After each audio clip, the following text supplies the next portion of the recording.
What's up everybody, AnimeX here, and in this video, I will be starting a new What If series. As the title and thumbnail suggests, in this video, I will be talking about what I think would happen if Naruto was a direct relative to the rest of the Otsutsuki clan. Now this is an experimental series because this will have no light goal requirement for this part, nor will the rest of the series have a light goal requirement. This is the premiering video to it. This is really going to come before the rest of the series comes out, just to gauge how much you guys like it, what you guys are feeling about it, and before I put out the rest of the series, what I may need to change on, just for you guys to enjoy it more. This series will continue till it's completed for the next several days after this first part. Like I said, this first part is like a little bit of an experiment, testing the waters, and even if it doesn't do amazingly well and just a niche amount of people like it, I will be continuing it and finishing it starting from Monday and just going until the series finishes. I do hope that this bet pays off, but we'll just have to wait and see. Anyways, as usual with the new series, I'll quickly go into the background information for this What If before jumping to the new material. So, without further ado, let's get started.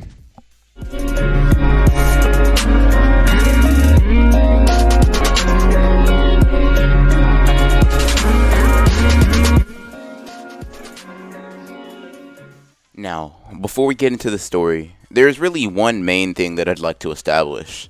This is going to be a really out there what if. I'm going to be speculating quite a bit on the Otsutsuki clan, their hierarchy, their attitudes towards others and other races, all that kind of stuff. So this will most likely either be a love it or hate it kind of thing.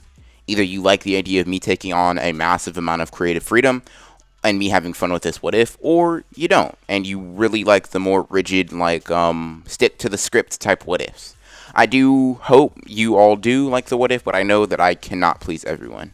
This what if will not start, or should I say, Naruto will not start as an Otsutsuki in his journey in Konoha, or even on Earth, as he's going to originate from the planet where Kaguya, Momoshiki, and all the other Otsutsuki clan dwell from. This will have some very interesting repercussions on Naruto as a character and on the series, but you'll have to see them as we go through it. So, let's jump right into it. Now, like I said, we start this story off with Naruto starting on the Otsutsuki homeworld. The homeworld of the Otsutsuki clan in Rome is very different from the land of Earth. Instead of having warm, soft, and a comforting atmosphere and landscape, the clan has terraformed their planet into a bower-based infrastructure. Everything they use from transportation to entertainment to even training all relies on and is based on chakra from god trees or exceptionally high-ranked Otsutsuki members. Even members that would be considered strong by Earth standards like Kaguya, Kenshiki, Momoshiki, and even Ishiki are at best towards the top of the bottom class of Otsutsuki members, which leaves these members of an alien race with these near transcendent levels of chakra, surpassing the levels of anything that we would normally see within the Narutoverse. And then we have Naruto Otsutsuki. Naruto at this point in time is a mere 12-year-old child, but known on his homeworld as having potential. Now, keep in mind that to beings that have nigh immortality, a 12-year-old is barely a newborn child. And as such, this Otsutsuki Naruto is someone who, while being viewed as having a real possibility to become a very powerful world conqueror and god tree farmer for their planet, is also seen as someone that needs growth. Needs a lot of growth, in fact. And many Otsutsuki view Naruto as someone that needs a couple hundred years under his belt, or at least a few decades before he decides to try to go out on his own planet and try to conquer it. Naruto, however, does try to tackle and take on things that are considered well above his pay grade. Naruto is the only known Otsutsuki child on the planet that they inhabit. This is due to these clan members rarely becoming close enough or having enough emotions to even bother recreating or even become intimate enough to, have that possibility.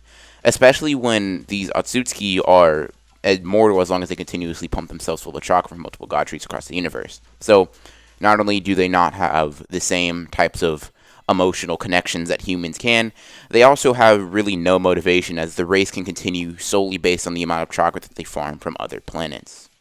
Naruto's parents were both world conquerors. His mother farmed god trees while his father was one who actually absorbed the planet's chakra and fought the strongest fighters on a particular planet. Or at least, those are the legends left behind by him, or to him, that have been told to him time and time again by Toneri Otsutsuki, who is really the only Otsutsuki who has even bothered to notice his presence in a way that isn't just an assessment of his strength. Toneri is the closest thing, and to really like a kind and caring Otsutsuki that Naruto's ever come across. His actions, his mannerisms, his way of speech are all alien to him. They resemble something different from the Otsutsuki, although Naruto cannot put his finger on this weird feeling. You and I might identify this as human, but Naruto, having never come in contact with any other species besides the Otsutsuki race, doesn't really understand what this means.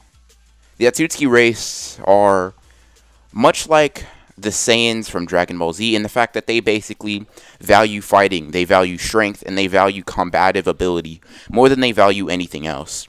Intelligence, while held in some regard, is not really valued to the degree that a massive amount of chakra and fighting ability is.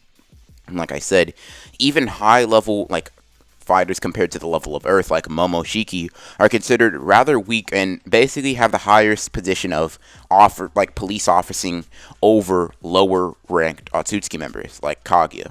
People of even higher rank than Momoshiki, like Ishiki, basically report above them, and the pay grade just goes higher and higher until you get to the leader of the Otsutsuki clan, which is fabled to have been alive for many millennia. Now, Naruto, at this point in time, Naruto has already made a case for him being deployed on his first mission to a planet that is known as Earth. He has been begging Toneri to put in a good word for him for what seems like forever, and finally Toneri has brought it up with the higher-ups, and they accepted, thinking that, even as a mere infant Otsutsuki, Naruto should be able to take down a planet with as low chakra signatures as Earth. It's also a good opportunity for Naruto to retrieve the infamous failure of an Otsutsuki, Kaguya Otsutsuki herself. Upon hearing that his request to travel across the universe and actually fight has been requested, Naruto loads into his transportation pod, and he hears a voice ring in his head that he recognizes as Momoshiki. Naruto Otsutsuki, you are still a young fighter for the clan. Neither your Rinnegan nor your Rinne Sharingan have awakened yet, so you must beware of the planet you are going to and be prepared to accomplish 2 primary goals and 1 personal secondary goal, if you wish to complete that. First, take over the planet and harvest their chakra to create a god tree. Your second primary mission is to figure out what happened to Kaguya and bring her back here for judgment. Do you understand? Naruto nods when hearing this and sends his thoughts back to Momoshiki. What is going to be the secondary objective that you mentioned? Momoshiki then chuckles as this rings through Naruto's head. Your last objective could be to find information on their abilities on Earth. I've heard that planet, while low on chakra, is especially resourceful, so do not underestimate them. Do know that they are beneath us, but do not underestimate them. Naruto nods as he closes his Byakugan-like eyes and gets ready for transport as he goes into a miniature form of hibernation. As soon as he does this, basically, as soon as he closes his eyes, he is, from his perspective, on Earth.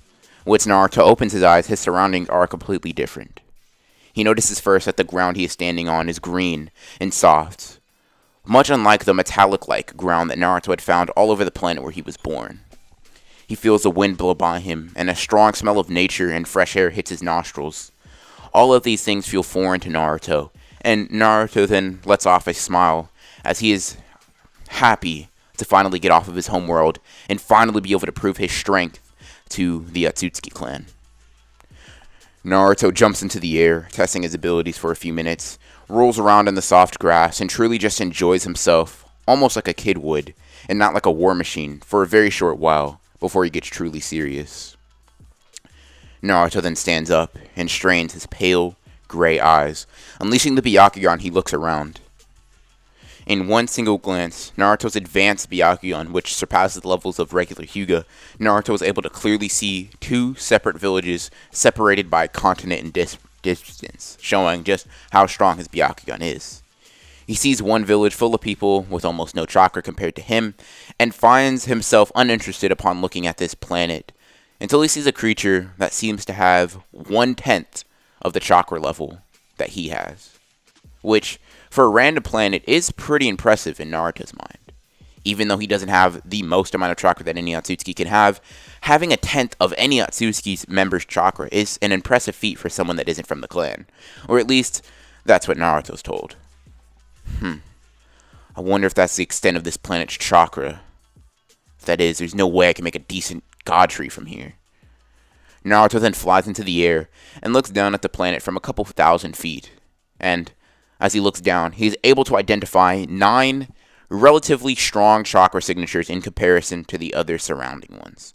The weakest of those 9 chakra hotspots is the one that he already located, which is about 10% of his chakra pool, and the strongest signature on Earth having a chakra that is 90% of his own, which is pretty impressive to Naruto. Having 90% of his chakra, even as a mere infant, like I've reiterated many, many times, is impressive.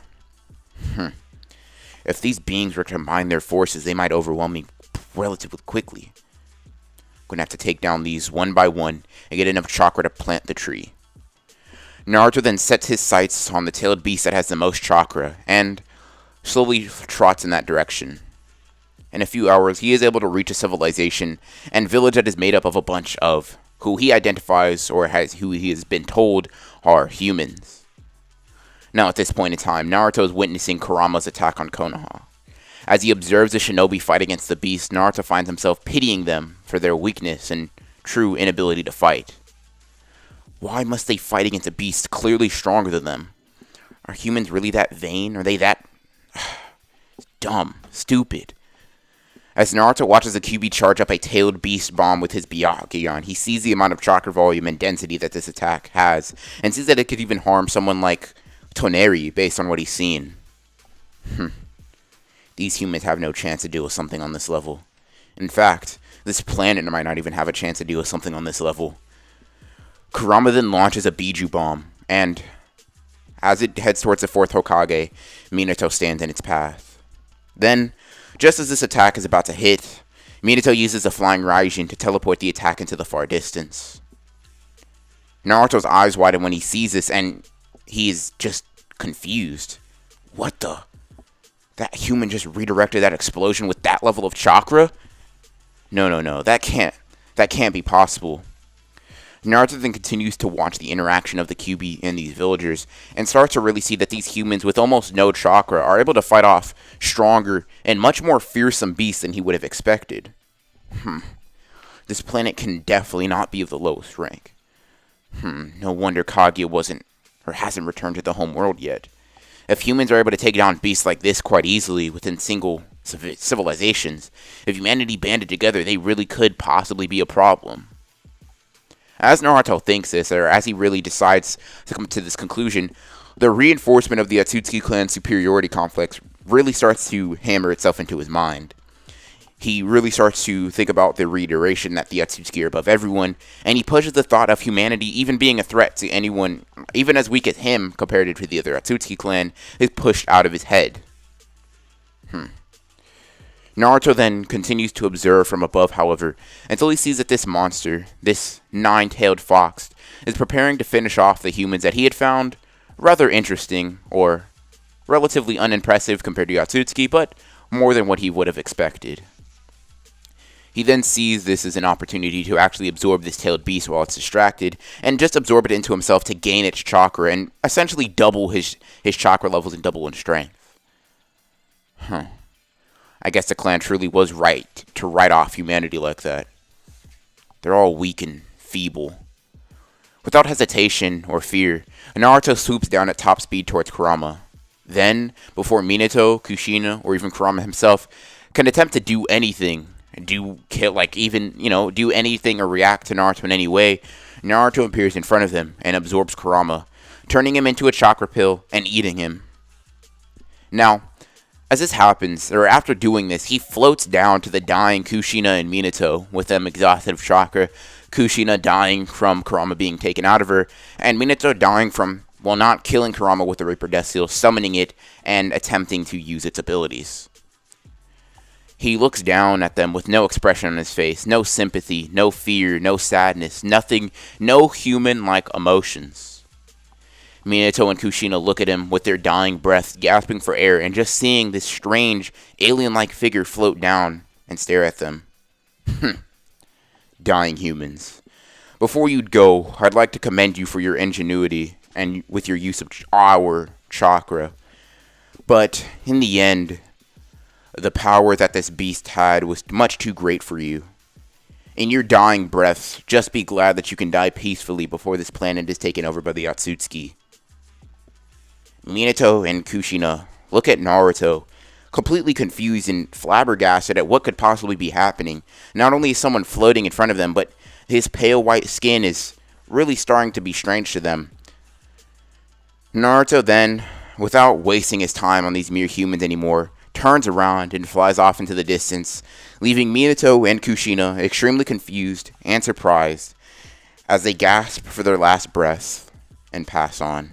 And that, everybody, is where I'm going to end part 1, the prologue, you could say, to What If Naruto Was an Otsutsuki. If you guys did enjoy that and, did like that part, congratulations. Good job. I did warn you guys, for all of you that think this is really weird, I did try to tell you this is a really out of the box what if. This was something that, like, an idea. I could have taken it one way, but I thought that would be relatively boring, and why not just go all out with the craziness for this what if. I'm really trying to explore the Otsutsuki more and try to, maybe try to do what Boruto can't and, make the Otsutsuki an interesting race, to say the least. This really will just set the standards for what these type of parts will be like. They'll usually be longer than this, keep that in mind. They're going to be longer than this. This was just the prologue. This was just the start to test the waters for you guys. Like I said, no like goal, but I would appreciate feedback on what you guys thought about this what if, what you think about, where I could possibly be going with the Otsutsuki clan, and all that kind of good stuff. So, let me know that type of stuff in the comments or in the premiere as you're, watching it. As usual, I'll leave links to my social media down below. Includes my Instagram, my Twitter, Discord, all that good stuff down in the description below. As usual, I hope you guys enjoyed the video. I know this was a weird one. And as always, guys, this is Anime X signing off.